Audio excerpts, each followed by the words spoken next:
Yes, students. Today I am going to start with your chapter Silk Road. The name of the chapter is Silk Road and it is written by Nick Middleton. It is written by Nick Middleton. But it is a story about a कोरा. कोरा क्या होती है? यात्रा, तीर्थ यात्रा होती है जो कि कैलाश पर्वत की ओर है. कैलाश मानसरोवर यात्रा है ये, उसके बारे में है. ये बहुत ही इंटरेस्टिंग चैप्टर है. It's title is silk road. ये वो वाला रास्ता है जहाँ से पुराने ज़माने में एंशियंट टाइम में सिल्क क्रॉस किया करती थी. सिल्क बेटा एक तरह का क्लोथ है. आपने देखा होगा सिल्क सूट्स होते हैं, तो जो पार्टी वेयर सूट्स होते हैं, बड़े कॉस्टली सूट्स होते हैं, शर्ट्स वगैरह. इवन मैरिजेस पे लोग सिल्क के कपड़े पहनना पसंद करते हैं. तो ये जो सिल्क है, सिल्क का जो थ्रेड है, सिल्क की जो कॉटन टाइप जो टेक्सचर है उसका, वो जहाँ से क्रॉस करता था, उसी रास्ते की ये कहानी है. उसी रूट को इस चैप्टर में दिखाया गया. It is very interesting story about the silk road. जबकि सिल्क रोड का सिर्फ इसमें यह है कि सिल्क यहाँ से क्रॉस करती थी, परंतु ये एक्चुअली जो है chapter that is about Kailash कोरा, कैलाश मानसरोवर की तीर्थ यात्रा के बारे में ये चैप्टर है. बहुत ही इंटरेस्टिंग चैप्टर है.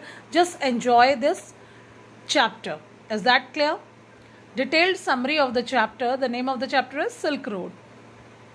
The author was on his way from Lhasa to Mount Kailash. जो ऑथर है हमारा Nick Middleton, was on his way from Lhasa. वो लहासा से एक रास्ता, अपना रास्ता पकड़ते हैं. The author was on his way, रास्ते पर थे.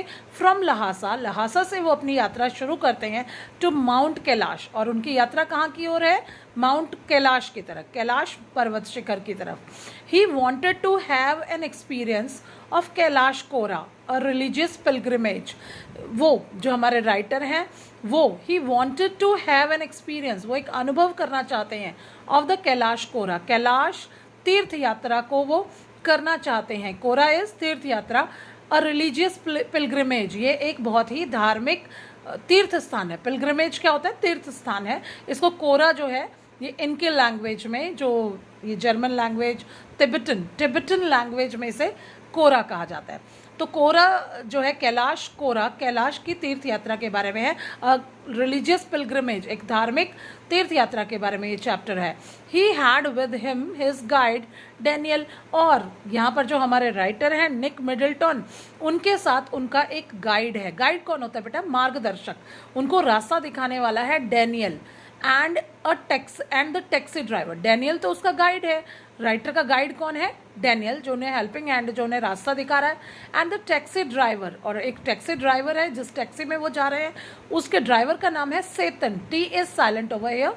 तो ये है सेतन, उसका टैक्सी ड्राइवर है. कितने लोग हैं बेटा? एक तो हमारे राइटर हैं Nick Middleton, second one is Daniel the guide, and third one is the taxi driver. Tsetan उसका नाम है. They camped at a small Tibetan village named Ravu. They camped. Camped क्या होता है? कैंप लगा लेना, रुक जाना कहीं पर, अपना छोटा सा टेंट हाउस लगाकर रुक जाना, उसे हम कैम्प्ड कहते हैं. या कहीं पर इकट्ठे होकर, कोई बिल्डिंग है, ऑलरेडी खाली बिल्डिंग है, उसमें आप रुक रहे हो, that is camped. They camped at a small Tibetan village. Tibet के एक छोटे से गाँव में इन्होंने अपना कैंप लगाया, नेम्ड रावू. और उस गांव का नाम क्या है? Ravu, RAVU, Ravu. The women at whose place they stayed was named Lamu. The women, जो लेडी है, हुज प्लेस दे स्टेड, जिनके घर, जिनकी जगह पर उन्होंने कैंप किया है, वो रुके हैं एक रात के लिए, स्टेड नेम्ड लामू. उस लेडी का नाम है लामू. ठीक है बेटा? जगह का नाम है लहासा, जहाँ से वो यात्रा शुरू कर रहा है, और ये लेडी का नाम है लामो, जहाँ पर, जिसके जगह पर वो एक रात के लिए रुके हैं. She was a very nice women. वो जो लामो है वो एक बहुत ही टिबेटन लेडी है और बहुत ही नाइस लेडी है. She gave the author a long sleeved sheep skin coat at a parting gift. As a parting gift she gave the author, उसने, उस लेडी लामो ने इस राइटर को, हमारे नरेटर को एक क्या दिया, लॉन्ग स्लीव्ड, लंबी लंबी बाजू वाला, शीप स्किन, भेड़ के स्किन से बना हुआ एक लंबा सा कोट दिया है एज अ पार्टिंग गिफ्ट। जब वो यहाँ से लामो जो लेडी है उसके एरिया में, जब वो तीनों रुके हुए थे, कैंप किया हुआ था, तो वहाँ से वो जब निकलते हैं तो एज अ पार्टिंग गिफ्ट, अलविदा करते हुए लामो ने हमारे ऑथर को, निक मिडलटन को क्या दिया है, एक पार्टिंग गिफ्ट के रूप में एक शीप स्किन का बना हुआ कोट दिया है। व्हेन ही वोर इट, जब वो उसे पहनेगा, he looked a perfect Tibetan nomad, और अगर वो जो हमारे राइटर हैं, जब वो उस बड़े से लंबे से फुल बॉडी ढकने वाले शीप स्किन के कोट को पहनेंगे, he looked a perfect Tibetan nomad, तो वो बिल्कुल तिब्बत का ही। नोमैड कौन होते हैं बेटा, खाना बदोश लोग। तो नोमैड्स कौन होते हैं, खाना बदोश लोग, जो इधर उधर भोजन की तलाश में निकल पड़ते हैं, जिसे हम शेड्यूल्ड ट्राइब्स भी कहते हैं। तो वो भी एक नोमैड ही लगेगा इस लंबे कोट को पहनकर। It was a lovely morning, अगली सुबह जो थी बहुत ही खूबसूरत सी सुबह थी। व्हेन दे स्टार्टेड फ्रॉम रावू, जब वो यात्रा शुरू करते, रात को तो उन्होंने कैंप लगा लिया रावू में, अब जब सुबह वो रावू से निकलते हैं, the sky was perfectly blue, आसमान जो है ब्लूइश कलर का है, बहुत सुंदर सा है। A charming half moon was floating in the sky, early morning की बात है, तो जब अंधेरा अंधेरा सा रहता है मौसम में, तो बेटा चंद्रमा दिखाई पड़ता है। अ चार्मिंग हाफ मून, बहुत ही आकर्षक हाफ मून, आधा चंद्रमा, was floating in the sky, वो अभी भी स्काई में, थोड़ी डार्कनेस है अर्ली मॉर्निंग तो इसलिए वो चंद्रमा दिख रहा है। सेतन टुक अ शॉर्टर रूट, सेतन जो ड्राइवर है उसने एक शॉर्ट रूट ले लिया है, लॉन्ग रूट से ना जाकर उसने एक शॉर्टकट रूट ले लिया है। But it involve crossing several high mountain passes, परंतु इस शॉर्ट रूट से, जिससे वो कैलाश मानसरोवर की यात्रा पर जा रहा है, ये जो सेतन है, जो ड्राइवर को हमारे राइटर को लेकर वो घूमने जा रहा है, मानसरोवर की यात्रा के लिए जा रहा है, कैलाश मानसरोवर यात्रा की तरफ जा रहा है, तो उन्होंने एक शॉर्ट रूट ले लिया है। But it involve crossing several high mountain passes, परंतु इस शॉर्टकट से जाते हुए उन्हें बहुत सारे, कई सारे, सेवरल मतलब कई सारे क्रॉस करने हैं, हाई माउंटेन पासेस, बहुत हाई हाई माउंटेन है, उनमें से जो बेटा रास्ता बनाया जाता है उनको पासेस कहा जाता है। तो इन बड़े बड़े माउंटेन्स में से, उसके छोटे छोटे रास्तों में से होकर शॉर्टकट से मानसरोवर कैलाश यात्रा की तरफ निकलना है। He hoped that there would be no snow at that time of the year. Writer ये सोचता है कि शायद हम शॉर्टकट इसलिए ले रहे हैं क्योंकि शायद रास्ते में बर्फ़ ना पड़ी हो, क्योंकि बहुत ज़्यादा सर्दी नहीं है, तो थोड़ा ठीक ठीक सा मौसम है। मतलब हम ऐसा नहीं कह सकते कि सर्दी नहीं है, पर बहुत ज़्यादा टिपिकल चिल्ड मौसम नहीं है, थोड़ा ठीक ठीक मौसम है, इसलिए माना गया कि शायद स्नोफॉल ना हो रास्ते में। बट ही सेड, वो कहता है, not knowing sir until we get there, मैं ऐसा सही नहीं लगा सकता, पर अंदाजे से मैं कहता हूँ शायद इन दिनों वहाँ पे स्नोफॉल नहीं हुई होगी। बोलते कि मुझे आइडिया है, नॉट नोइंग, पक्का नहीं पता मुझे, पर जब तक हम वहाँ पर नहीं पहुँच सकते, जब हम उस एरिया में नहीं पहुँचेंगे, तब तक हम कह नहीं सकते कि वहाँ पर बर्फबारी हुई है या नहीं हुई।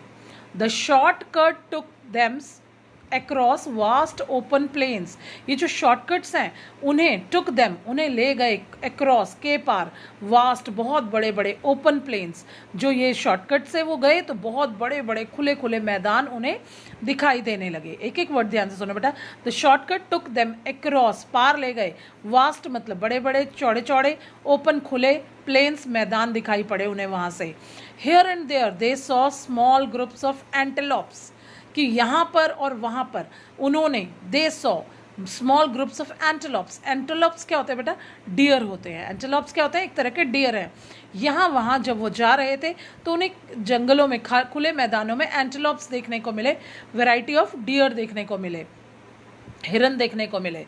Further on they saw herd of wild asses that produced clouds of dust as they ran one after the other in circles. जब वो और आगे चले, फर्दर ऑन आगे चले, दे सॉ उन्होंने देखा, हर्ड्स झुंड ऑफ वाइल्ड एजेस जंगली गधों, एज क्या होते हैं, गधे, जंगली डोंकी, डोंकी की एक पोनी और एज और डोंकी, ये इस तरह के एक इनकी एक कैटेगरी होती है। तो यहाँ पर वाइल्ड एजेस, वाइल्ड गधे मिले इन्हें, that produces clouds of dust, जो कि उन्होंने भाग दौड़ करके भगदड़ मचाकर वहाँ पर क्लाउड ऑफ डस्ट, इतनी डस्ट इकट्ठी कर रखी थी कि ऐसा लग रहा था कि डस्ट का बादल बन गया है। As a ran one after the other in circles, और जब वो वाइल्ड एजेस एक दूसरे के आसपास चक्कर काट रहे हैं, ऐसे इधर उधर भगदड़ मचा रहे हैं, तो वहाँ पर इतनी धूल इकट्ठी हो गई है कि वो धूल के बादल लग रहे हैं। देन हिल्स बिगैन, फिर आगे चले तो हिल्स शुरू हो गई, पहाड़ियाँ शुरू हो गई, to push up from the rocky plains. अब रॉकी प्लेन्स, चट्टानों वाले प्लेन एरिया से वो जब आगे आगे होते रहे तो उन्हें कुछ रास्ते में हिल्स दिखाई पड़े। Here they saw nomad standing their flocks. Here, यहाँ पर दे सॉ, उन्होंने देखा, नोमैड्स होते हैं खाना बदोश लोग, जो शेड्यूल्ड ट्राइब्स होते हैं, उनको देखा, टेंडिंग जो कि पालन पोषण कर रहे थे, देयर फ्लॉक्स, फ्लॉक्स मतलब भेड़ों के झुंड को, वो क्या कर रहे थे, घास को खिलाने के लिए उनको शेफर्ड की तरह इधर उधर घूम रहे थे, वो भेड़ के दल को चरा रहे थे, घास चराने निकले हुए थे। Men and women would sometimes stop and gaze on their car. Men and women, कई सारे आदमी और औरतें, would sometimes stop, वो रुक जाते थे, and gaze on their car, और उनकी कार की तरफ घूरते थे, ध्यान से देखते थे। गेज मतलब बड़े ध्यान से इनकी तरफ, इनकी कार की तरफ वो देखते थे। Some of them would wave as they passed, और कुछ तो उन्हें बाय बाय भी करते थे। जब इनकी कार रास्ते में से निकल रही थी, कुछ लोग इन्हें बाय बाय भी करते थे। When the track took them close to their animals, जब रास्ते, पगडंडियाँ, ट्रैक्स होती हैं बेटा छोटे मोटे, जब हम शॉर्टकट पकड़ते हैं तो वो मेन रोड नहीं होती है, वो छोटी मोटी पगडंडियाँ होती हैं। When the track took them close to their animals, जब वो शॉर्टकट से, जब वो कार से जा रहे थे, तब जब वो उन लोगों के एनिमल्स के पास जाते हैं, भेड़ बकरियाँ जो भी वो चरा रहे हैं, टेंड कर रहे हैं, उनके पास जब कार पहुँचती थी, the sheep would move away close to there, the sheep would move away from the speeding vehicle. तो क्या होता था, ये शीप जो है, ये क्या होते थे, जैसे जैसे कार उनके एनिमल्स के पास, कार आगे आगे बढ़ती थी तो उनके एनिमल्स, जो शेफर्ड्स के एनिमल्स होते थे, वो भी उनके पास गुजरने शुरू हो जाते थे। और जब ये शेफर्ड के एनिमल्स उनके पास गुजरते थे, तब क्या होता था, देखो ध्यान से सुनना, when the track took them close to their animals, जब ये ट्रैक उनके एनिमल्स के पास कार को ले जाती थी, the sheep would move away, sheep अपना रास्ता बदल लेती थी, फ्रॉम द स्पीडिंग व्हीकल, जिस जगह से स्पीड से गाड़ी आ रही थी तो उस जगह से भेड़ें जो थी अपना रास्ता बदल लेती थी, शीप अपना रास्ता बदल लेती थी। There huge mastiff dogs, there मतलब उनके, ह्यूज मतलब बड़े बड़े, मैस्टिफ डॉग्स शिकारी कुत्ते। मैस्टिफ एक तरह की क्वालिटी है, एक तरह की ब्रीड है इनकी। मैस्टिफ शिकारी कुत्ते थे, बड़े भयानक, बड़े डरावने होते थे ये। Mastiff dogs would come running like a bullet and barking furiously, वो भयानक खतरनाक कुत्ते जब उनके पास को कार आती थी, वुड कम रनिंग आउट, वो बाहर भाग कर आते थे, लाइक अ बुलेट, जैसे गोली बंदूक से निकलती उसी स्पीड से ये टेंट में से निकलते थे, एंड बार्किंग फ्यूरियसली, और आने वाले, सामने से आने वाली गाड़ी को ये बहुत भयानक तरीके से भौंकते थे। फ्यूरियसली होता है बहुत डरावने तरीके से भौंकते थे। समटाइम्स, कई बार, they came straight into their path, कई बार वो उनके रास्ते में बिल्कुल सीधे आ जाते थे। कौन, ये dogs. Tsetan had then to apply the brakes, तब सेतन को क्या करना पड़ता था, इन बड़े बड़े डॉग से, मैस्टिफ डॉग से अपने आप को बचाने के लिए उसको ब्रेक्स लगानी पड़ती थी कार की, and turn to the other side, और गाड़ी को दूसरी तरफ मोड़ना पड़ता था। They would keep chasing the car for about 100 metre, और ये मैस्टिफ डॉग्स इस कार को 100 मीटर्स तक इसके पीछे भागते थे। Until the car was out of their property, जितना भी उनका लैंड होता था उसके पास से जब तक उनकी कार निकल नहीं जाती थी तब तक वो कार के पीछे दौड़ते थे। कौन दौड़ते थे, mastiff dogs. Snow covered mountain had started appearing in the distance, थोड़ी दूरी पर स्नो कवर्ड माउंटेन्स, स्नो से ढके हुए माउंटेन्स, हैज स्टार्टेड अपियरिंग, वो दिखाई पड़ने लग गए, इन द डिस्टेंस, थोड़ी दूरी पर, जब वो कार जा रही थी उनकी, उसकी कुछ दूरी पर उन्हें स्नो कवर्ड माउंटेन्स दिखने लग गए। They entered a valley where the river was wide and mostly clogged with ice, they entered a valley, वो एक घाटी में घुसते हैं। वैली क्या होती है बेटा, जो चारों तरफ से पहाड़ों से ढकी होती है, जो उनके बीच का डाउन लैंड पार्ट होता है उसको वैली कहते हैं। दे एंटर्ड अ वैली, वो एक वैली में घुस गए, where the river was wide, जहाँ पर रिवर बहुत चौड़ी फैली हुई थी and mostly clogged with ice, और ज़्यादातर जो रिवर थी वो आइस से भरी हुई थी। पानी तो बहुत कम दिखाई पड़ता था, सब जगह पानी जो है आइस में बदल गया था। The turns became sharper and ride bumpier, जो टर्न्स थे, अब कार जो टर्न्स ले रही थी वो बहुत शार्प थे, शार्प और शार्प टर्निंग्स आने लगी एंड द राइड बम्पियर, और जब वो राइड कर रहे थे तो कार उनकी जंप कर रही थी। जब क्या होता है बेटा, रोड जब आपकी स्मूथ नहीं होती है अनड्यूलेटिंग होती है, उबड़ खाबड़ होती है, तो उस पर ट्रेन बम्प करती है, एक जंप से करती है, और टर्न जो है वहाँ पर शार्पर हो गए थे। The track moved away from the icy river, the track जो रास्ता था मूव्ड अवे, वो आगे को मूव करता रहा, फ्रॉम द आइसी रिवर, बर्फ से भरी रिवर से रास्ता जो था दूर दूर होता चला गया। मतलब रास्ते से वो जो पगडंडी थी उस रास्ते पर वो चलती रही कार, तो वो अब आइसी रिवर से दूर होती चली गई। Snow was hanging down the rocks, आगे जब देखा तो जो बड़े बड़े रॉक्स हैं उनके जो नीचे जहाँ पर सनलाइट नहीं पहुँच पाती, ऐसे एरियाज में रॉक्स के अब भी बर्फ लटकी हुई थी। अब ये देखो, जब बर्फ पड़ती है रॉक्स के ऊपर तो सारी जगह पड़ती है, और जब सनलाइट निकलती है तो जहाँ पर सनलाइट निकलती है वहाँ से तो बर्फ पिघल जाती है, पर जिन एरियाज़ में सनलाइट नहीं पहुँचती, छिपे हुए से एरियाज़ में, वहाँ पर अभी भी रॉक्स के अंदर जो आइस थी वो हैंग कर रही थी, लटकी हुई थी, जमी पड़ी थी। That was almost always in the shade, shade मतलब छायादार एरिया में जहाँ पर धूप नहीं जा पाती, वहाँ पर अब भी बर्फ जमी हुई थी। इट मीन्स थोड़े दिन पहले ही यहाँ पर स्नोफॉल हुआ था। The author felt the pressure building up in his tears, author जो है हमारे निक मिडल्टन, इनकी आंखों में, इनकी ईयर्स में प्रेशर बनने लगा। बेटा जैसे जैसे हम लोग ऊपर की ओर जाते हैं तो हमारे कान में जो है एयर प्रेशर बढ़ना शुरू हो जाता है, तो राइटर को वो एयर प्रेशर सुनाई पड़ने लगा, उसके कान में से आवाज़ सुननी बंद हुई, मतलब थोड़ा सा प्रेशर बनने लगा उसके कानों में। आफ्टर गोइंग राउंड अ बेंड, जब एक बेंड मतलब एक सर्कुलर तरीके से कार सर्कुलर रास्ते को क्रॉस करती रही, Tsetan stop the car and jumped out, Tsetan ने कार रोक दी और बाहर निकल कर आया, जंप करके वो बाहर आया। There was snow on the track, अब जिस रास्ते पर वो ऊपर की ओर तिरछा गोल गोल घूमकर ऊपर चढ़ाई कर रहे हैं, ऐसे से राउंड राउंड घूमकर वो चढ़ाई कर रहे हैं, तो ऐसे रास्ते में उसने अपनी कार रोक दी और रुक कर वो कार को रोक कर वो बाहर निकलता है, जंप करता है। It stretched for about 15 metres, तो जब उसने देखा बाहर कि अब उसकी पगडंडी में, उसके रास्ते में, कच्चे रास्ते में उसे बर्फ दिखाई पड़ी, एंड इट स्ट्रेस्ड, और ये बर्फ फैली हुई थी अबाउट 15 मीटर, ज़्यादा दूर नहीं थी पर थोड़ा सा एक टुकड़ा जो था कार के आगे वो 15 मीटर्स तक का टुकड़ा बर्फ का था, उसमें बर्फ जमी पड़ी थी। सेतन स्टेप्ड ऑन टू इट, सेतन जो ड्राइवर है उसने उस बर्फ के ऊपर पैर रखा, उसने गाड़ी खड़ी कर दी और गाड़ी से उतरकर बर्फ के ऊपर पैर रखा, and went stamping his foot from time to time to ascertain how sturdy it was.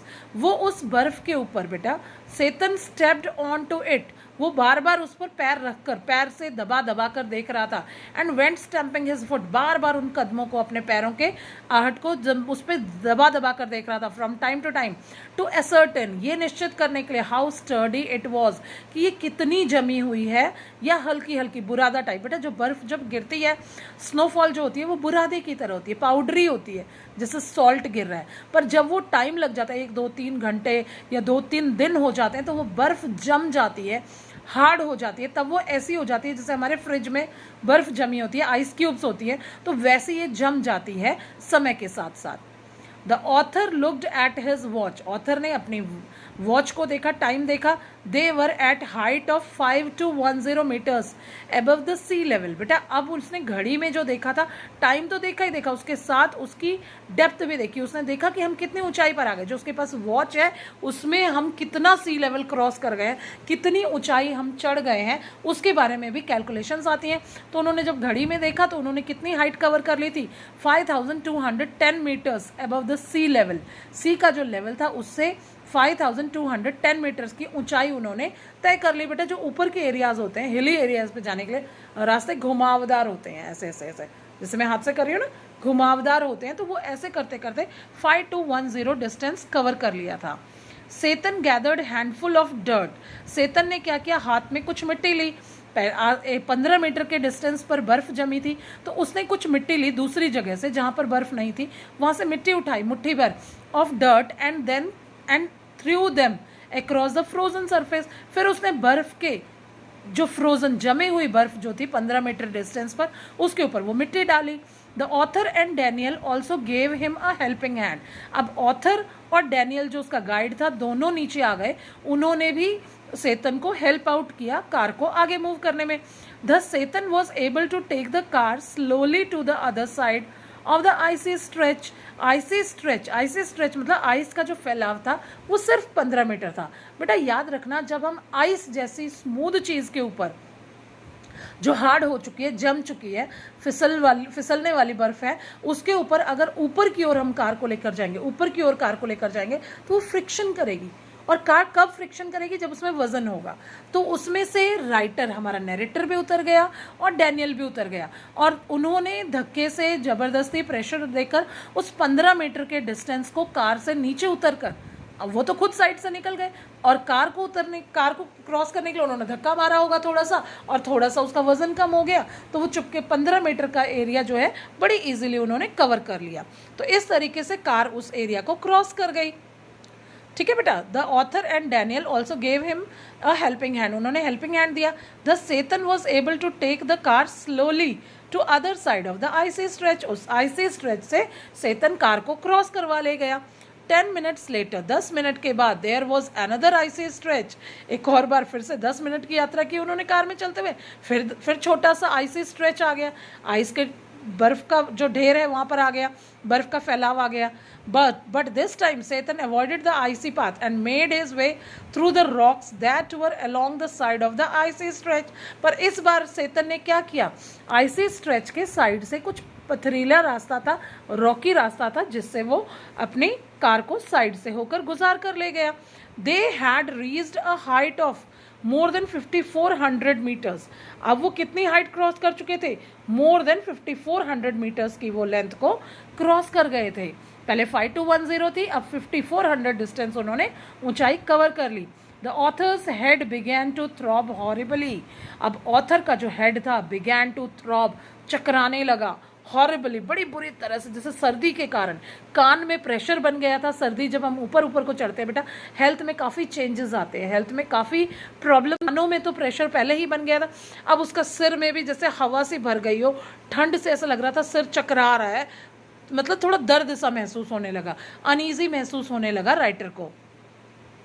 He took gulps of water from his bottle। अब अपने शरीर को ठीक करने के लिए उसने क्या किया? राइटर ने हमारे एक बॉटल में से कुछ घूंट पानी की पी। गल्प्स होते हैं घूंट, कुछ घूंट पानी की पी। Which is suppose to help a rapid ascent, जो उन्हें हेल्प करेगी। Which is suppose to help a rapid, जो धीरे धीरे जो है एसेंट, ऊपर की ओर चढ़ाई जो है, उसको मेंटेन करने के लिए उसे राइटर को पानी पीना पड़ा। Is that clear? तो पानी पीकर थोड़ा सा सिर को अपना बैलेंस किया उन्होंने, जो चकरा सी रहा था और कान में भी प्रेशर बन गया था, तो वो सबको कंट्रोल करते हुए वो ऊपर को चढ़ने लगे। Finally they reach the top of the pass, और अब वो पास के, उस जो भी पास था, दर्रा था, जो भी क्रॉसिंग थी पहाड़ियों में से, उस क्रॉसिंग से वो पहुंच गए थे, उस टॉप पर पहुंच गए। It was at a height of 5515 metre. अब वो कहाँ पहुंच गए थे? 5515 मीटर पहुंच गए। It was marked by a large pile of stones with ragged prayer flags and white silk scarfs. अब ध्यान से सुनना बेटा, it was marked by a large piles of stones. जब वो वहाँ पर पहुंचे बेटा, जब आप वैष्णो देवी जाते हो, याद रखना, आपने कैलाश यात्रा तो मैंने भी नहीं की ना आपने की, परंतु वैष्णो देवी बहुत बच्चे गए होंगे। तो वैष्णो देवी जाने के लिए जब हम कटरा पहुंचते हैं, कटरा से हम पैदल यात्रा शुरू करते हैं। आपको पता होगा कटरा तक आप अपने व्हीकल पर, गाड़ी में, ट्रेन में, कैसे भी जा सकते हो, और उससे आगे आप अपनी यात्रा शुरू करते हो। तो वही वाली एरिया यहाँ पर आ पहुँचा है, कटरा जैसा एरिया यहाँ पर आ पहुँचा। यहाँ पर कटरा नहीं है, यहाँ पर नाम दूसरा है। It was marked by a large pile of stones, वहाँ पर पत्थरों के ढेर लगे हुए हैं। पाइल्स होते हैं ढेर।